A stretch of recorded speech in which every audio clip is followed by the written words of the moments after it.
What's going on, guys? I'm here with Centaur and Sam. We're doing another Attack on Titan breakdown. Obviously, I mean, should be pretty apparent by now. But anyway, this episode was again. It wasn't like too heavy on content, but it was more very exposition-y. character driven. Very Yeah. character driven. It was like character development. Character based. Yeah. There's a big like a big character development for Annie. Yeah. A bit of like, I guess you could say Connie looks like he's fallen to the dark side a little bit. Yeah. But, Well, anyway, you know. we start off with we start with the aftermath with- in a sense Yeah. with the rumbling. We see houses being collapsed. Yeah, you see people getting murdered by the fucking colossal Yeah. titans. They're And you just see stomping around. Hitch basically and the other the rest of the military trying to help the injured and whatnot. And it's a good callback to season 1 because Hitch was doing that right after with the Annie versus Eren fight. So she's basically doing the Yeah, same thing He's again. been doing the same shit different day, basically. Yeah, It's there's a bit on of a bigger dialogue scale. later on that references how she just constantly just has to pick up after the titans and just Yeah. people being destroyed. But yeah, she's just helping people, and I think she goes down. She goes into where Annie. Well, And before that, Well, right before that, you is, see the citizens arguing, Eren's not yeah. on our side. Like he's Yeah. killing individuals, and you see one of the women's like, "Oh, Eren caused this. He killed my son, or he killed my son, or he thrust our home, something like It's that, along those lines." it was like a dichotomy between the because it's I think this is like sort of the tinderbox effect, I guess you could say, where it's like a few sparks will start civil war now because of Yeah. what's happened. Because Yeah. like With this there's group in one half. particular, yeah, one person is very.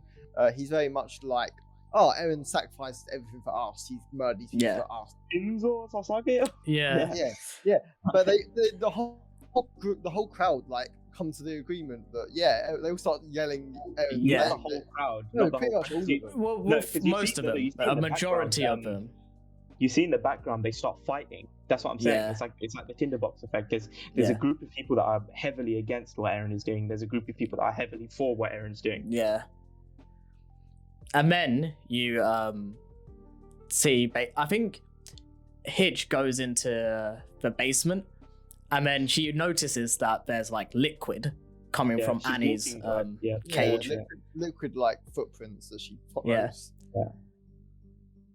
And yeah, she walks Annie into a room. basically jukes her because she puts the footprints forward, but then she hides behind the door.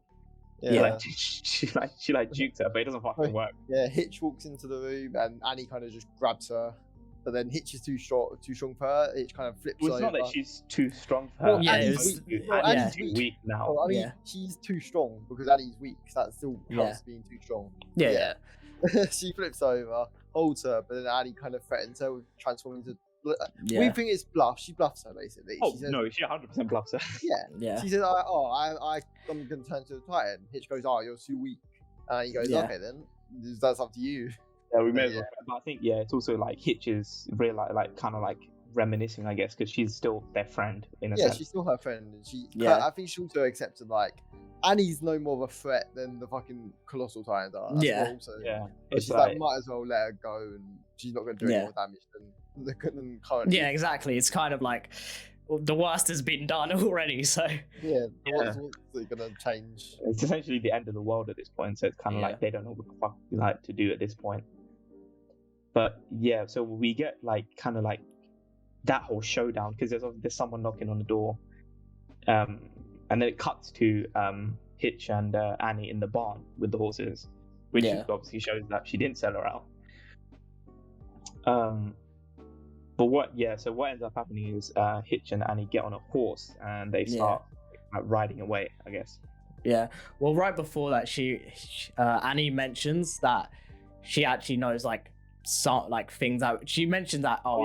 Talk about her. She said to her because Hitch always complains about her love life, I guess, to Annie, and Annie basically Annie violates her in a sense. Yeah. She could reveal she could hear everything that was going on while she was. We thought she was comatose. It was our theory. It was kind of our theory because it's like people were comatose. Because it's pretty much exactly how it was. Because people who are comatose, so they can hear the voices of people, almost like in the distance, like that's how Yeah. it feels like, which is exactly how Annie described it. Where Yeah, So, exactly. she talks about how she could hit Armin and her, and while they're Yeah. riding together, because they ride off, Annie starts telling Hitch about her life as a child, Backstory. Yeah. her backstory, and Hitch complains. Annie goes, "Oh, I heard you talk about your love life for years, so just Yeah. listen to me for a little while." So yeah, but then we go into Annie's background. It's things we hadn't learned before about her as a child. How she was half Malayan. Or Yeah. yeah, Similar to half Reiner. Malayan, half Eldian, which is exactly like Reiner. Reiner is also half Malayan, half Eldian. Just I think the opposite direction. Whereas it was like thingy, Reiner's dad was a Malayan. Reiner's Annie's mum was a Malayan. Yeah, and yeah, she's picked up by some guy who was like sent to the intermittent zone from wherever on Yonkapong is from, because he's the same like skin tone or whatever. But he was sent to the intermittent zone, where he picked up Annie, and then it was said like from like ever since he seemed like kind of a dick, because all he was doing was teaching how to fight and beating her up every time. Like he's pretty much beating her until she could fight back. Yeah, which we see eventually she learns to fight back and she beats the shit out of this guy, which fair enough. I mean, it is what it is at that point. Yeah, I guess. But so she kind of, once she gets strong enough, she beats the shit out of him. But it turns out like he wasn't doing it to make his own kind of self better, because he's happy when she does it to him, because it's like he said like, now you can defeat your enemies with your bare hands. So it's kind of like almost in like a roundabout way. It was like him trying to protect her or make sure she is protected from the world or whatever. Then after that, I think then we get to cut away for a little while. They cut away to Armin and Mika, right? Currently, I believe just before we cut away, we get to the present time intermittent zone, where all the Eldians are trying to tell Malayan soldiers like, bruh, we saw some shit, man. We saw my fucking vision. Eren Yeager's coming for us. They're just not believing them. Yeah, they don't believe in them. They think they're like forming a coup d'etat or something. They're just trying to escape. And then obviously Annie's dad is leading the charge, trying to say, "Oh no, we all had this like dream. Come on, leave it." Let's go back quickly. We missed the part before Annie left. She explains her like meaning, and the father says like, "Come back to me," with quite emotional. Yeah. And it explains like her motive pretty much. It's just to get back to her dad. She basically had a very nihilistic / cynical view of life, but then when her dad before she left to come to paradise. Yeah, but then when her dad was like, "Oh no, you must return to me," she finally got like a meaning for herself. Yeah. And then we cut back to him, where he tries to like fight a guard because they're trying to get like on the guard out the rumbling, and it appears as though he attempts to tackle a guard and gets shot. So here's kind of the thing. Why I think Annie might switch sides to Eren Yeager and them, man.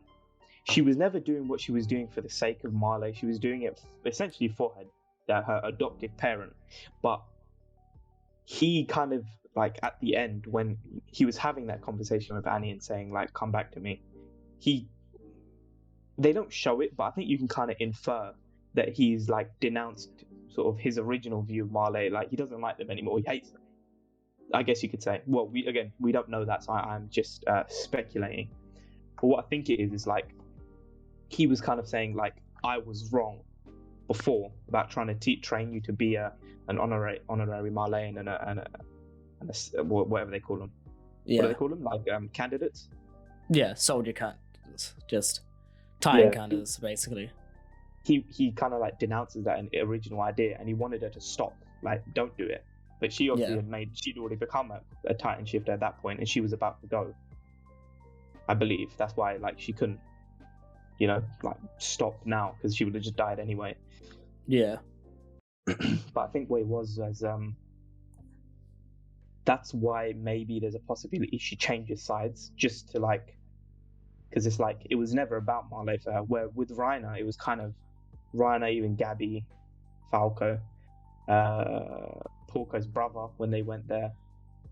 Zeke had a different motive, I guess you could say, but like it was like most of them, even Peak, her motive is her friends, and her friends' motives are basically Marley. So it's kind of like they all had a I don't reason know. to I think back with Marley me, except her. I think Aaron is sort of just acting on his own accord right now. I don't think anyone will really side with with Flock. Oh yeah. Yeah, I don't think. But anyway, yeah, going it's on, just like but that, sidetracking. Anyway, going on to the episode. Basically, we flash to Armin and Mikasa. Armin's having a chat. Basically, they're just discussing how futile the situation they're is. discussing what to do. Mika's saying what should Yeah. we do about Aaron and like asking Armin questions. And Armin is quite the outburst where he's just like nothing really matters because he's already planning on going. He's planning to go after Connie. That's what he's talking about at the start. And he just pretty much says to Mikasa like nothing matters right now. Do what you want. Don't listen to anybody. It's kind of like he doesn't say nothing matters. I think what he's saying is more over like the fact do that what you want. That's what he says. Do what you want. Do what you think. He says think for yourself, which is But it's also, I think, like the main point. Not the main point of that conversation, but the point of that conversation was kind of like, Aaron is actually. He says this in his own words. Aaron is so too far gone. Aaron is too like the whole idea of stopping Aaron is such an inconceivable feat, considering how powerful he is now. There's no point even thinking about it. They need to do what they can to help, like now with on fucking ground zero.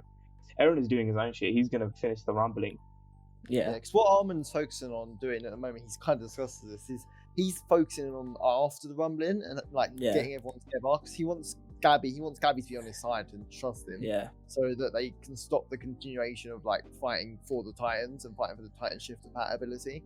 So he wants Peak and we find out Magnus is alive later. He wants them to kind of side with him, and so there's no more war.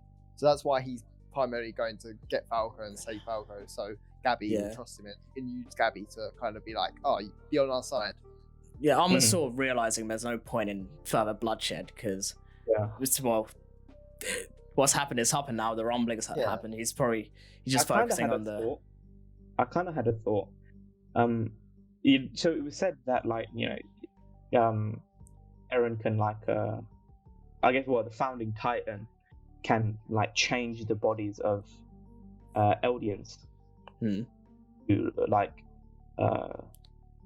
for example, like stop disease. What might happen as like near the end, I guess, to even just dash that prospect of infighting because of the Titan powers, Eren could stop all Eldians having the ability to turn into Titans in the first place. So then, by virtue, you can't become a shifter either. And then eventually, that's a possibility. After that scene, we go to Flock. Is it Flock? Yeah. Flock and John and John are in the room with John. I can't speak, but he's in the room with other people. Is this before we? No. This was the right scene. Basically, he's with Yelena and the rest of the Restorationists. Well, not the Restoration and Yelena. So and he's basically, in quotation marks, setting an example, like telling them you can't speak back to, like, basically there was this one guy from Yelena's like disagreeing with what Flock's thing is. He's like, oh, you have to agree to us. This is the new Eldian Empire. You have to join or die. With pride. Doesn't give him a choice. Yeah, and he chose to die with pride. They basically, so he killed that guy, and then it was a very interesting thing. Flock says, first and foremost, actually, Flock says like, this is freedom. Yeah. But then he also says, to like straight away to the volunteers, he says like, is it not better to submit and live than to die with to die with pride? Literally the exact opposite of what Eren believes. Which is funny because he literally says, like, oh, I speak for Eren Yeager. He says that Eren told him about the plan that's going to happen. It's so much. He's chatting so much shit, this fucking guy. He's chatting so much shit. And he's going to get what's coming to him. I can already smell it, bro. I can feel it. He's going to get what's coming to him. But, at the moment, unfortunately not. Yelena's in fucking distress. She's not even speaking. And then you see, and he also mentions like a good thing to Jean. He was telling, Jean, like, you can go back to being who you were before, military police. Just, Yeah, like, but then Sean looked over to Onyonkopong and he's kind of like, no, I guess you can say like it shows maturity and growing as a character, because it's like, whereas before he would have accepted that deal, but now he's like, no, I can't, because I must. Moreover on that, I think it's also the fact that he can also see that it's the exact same situation that he when Onyonkopong and the group are what the whole of Paradise Island is he kind of wants to stop the cycle of like just taking people's freedom. Similar to different toilet, basically. Same with like Armin as well, going back to that. Anyway, and then after this I think we get to pretty much the end Oni and we missed Falco. one scene with the commander guy. It was the trainer. All he was saying was to the young military was like, do what they say for now. But he was kind of going together. He was kind of going, you have to submit to survive, so you can fight another another day, like in the introductions. But then eventually, then we cut to Connie and Falco on the horse. Falco is awake. He doesn't have his memory. He can't remember what happened after he doesn't know the rumbling is starting, assuming he can't see the Titans. He doesn't know the rumbling is happening. Connie's told him that he's helping him and that he's taking him to safety. To a hospital. To a hospital. Yeah, that's it. And it's kind of which is not true. Connie's just gaslighting him. The thing is, it's fun. It's really funny as well, because obviously in the Paradise Island world there are no hospitals, because like the whole like medical industry is like far behind. But obviously Falco doesn't really know that yet, so it's a really good lie on Connie's part. Yeah, because it's kind of like there were no such thing as hospitals. There were just doctors, like Aaron's dad. Yeah, exactly. We see from Connie's thoughts, because we hear his thoughts, that he's gonna run away anyway, or go back to Gabby and Colt, because he says, "I need to get back to Gabby and Colt." So there's a chance that he may run away, even though he doesn't know Connie's intentions of feeding him to his mother. So, and that's Connie's intentions are to feed him to his mother, and he's pretty solidly set on that for that moment. I think we see a moment of doubt where he's like, I don't want to do this. Yeah, I think we see a moment of doubt. And also right after that, we see the ending scene where you see Peek and Magus like in the forest. And you see Hanji coming to a very harmless individual that has just happened to be damaged. He's definitely very harmless. Nothing wrong with this guy. We see Levi in a coma. We see Levi.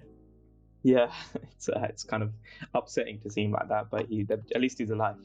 He's been left pretty hard. But good episode. I can't wait for the next episode's gonna be fun with the conflict between Armin and Connie and Gabby and all that stuff. That'll be fun. But thanks for watching. Thank you for watching, and catch us in the next episode. Bye. Big. Peace.